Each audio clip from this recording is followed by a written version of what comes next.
So hello guys, आज हम discuss करने वाले हैं कि इंडिया का जो आईटी सेक्टर है तो उसके अंदर अच्छी खासी गिरावट क्यों देखने को मिल रही है। तो वही हम डिस्कस करने वाले हैं कि जो आईटी के जो स्टॉक्स है तो उसके अंदर अच्छी खासी गिरावट देखने को मिली है। तो ओवरऑल हम देखेंगे कि भाई क्यों गिरावट देखने को मिल रही है।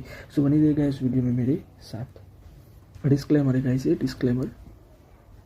सो फिर हम देखें तो देखो निफ्टी आईटी इंडेक्स की बात करें 4 फरवरी 2026 की हम देखें तो उसके अंदर हम देखें तो सिंगल डे फॉल हुआ था 6% का।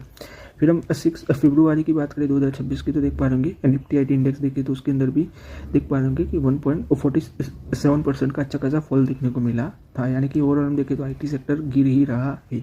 सो ये गिरावट ओवरऑल हम देखें तो अच्छी खासी गिरावट देखने को मिल रही है। तो ये गिरावट क्यों देखने को मिल रही है तो उसका रीज़न ये है कि भाई यूएस बेस्ड जो एआई स्टार्टअप है राइट एंथ्रोपिक, तो सो उन्होंने एआई की जो एप्लीकेशन है वो डेवलप की हुई है और उन्होंने अपनी एप्लीकेशन के अंदर नए जो फीचर्स है तो वो ऐड किए हुए हैं। हम बात करें तो 11 जो फीचर्स है तो वो ऐड किए हुए हैं।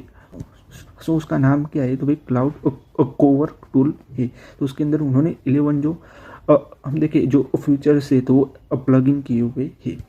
सो उसकी वजह से ही ओवरऑल ये गिरावट देखने को मिली है। अब ये फ्यूचर कौन कौन से हो आप लोग देख पा रहे होंगे तो देख पा रहे होंगे कि लीगल फ्यूचर क्या करता है कि भाई जो भी जो कॉन्ट्रैक्ट्स है तो वो रिव्यू करके देगा आपके जो भी जो कॉन्ट्रैक्ट्स है तो ये सब कुछ काम है वो एआई करके देगा। आप लोग देख पा रहे होंगे फिर डेटा एनालिस्ट का जो काम है तो वो भी एआई करके देगा। आप लोग देख पा रहे होंगे जो भी जो क्वेरी आ रही है तो वो भी करके देगा।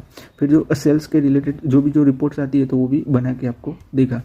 फिर फाइनेंस की बात करें तो देख पा रहे कि आपके जो फाइनेंशियल मॉडल्स है तो वो भी आपको बना के देगा और रिपोर्ट्स भी बना के देगा और ट्रैक भी करेगा।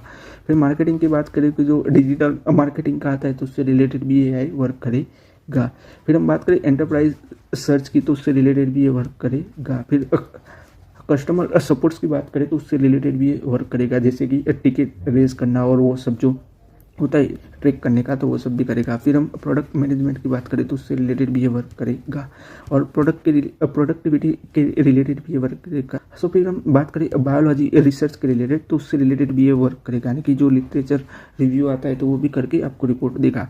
सो ओवरऑल हम देखें तो इतने सारे वर्क करेगा। बात करें एंट्रोपिक एआई की तो उनकी खासियत क्या है कि वो लोग एक्यूरेट जो कोड्स आते हैं तो वो देते हैं राइट, जो कोडिंग के जो कोड्स आते हैं तो वो देते हैं। तो उससे क्या हो रहा है कि अभी जो सॉफ्टवेयर एप्लीकेशन जो डेवलपमेंट की बात करें जो एप्लीकेशन सर्विसेज की बात करें तो उसके अंदर जो आईटी कंपनियां हैं तो उनके रेवेन्यू इम्पैक्ट होने की संभावना है। तो उनका जो टॉप लाइन रेवेन्यू की बात करें तो 40 to 70% जो उनका जो रेवेन्यू है तो वो इम्पैक्ट होगा ओवरऑल हम देखिए तो एआई से।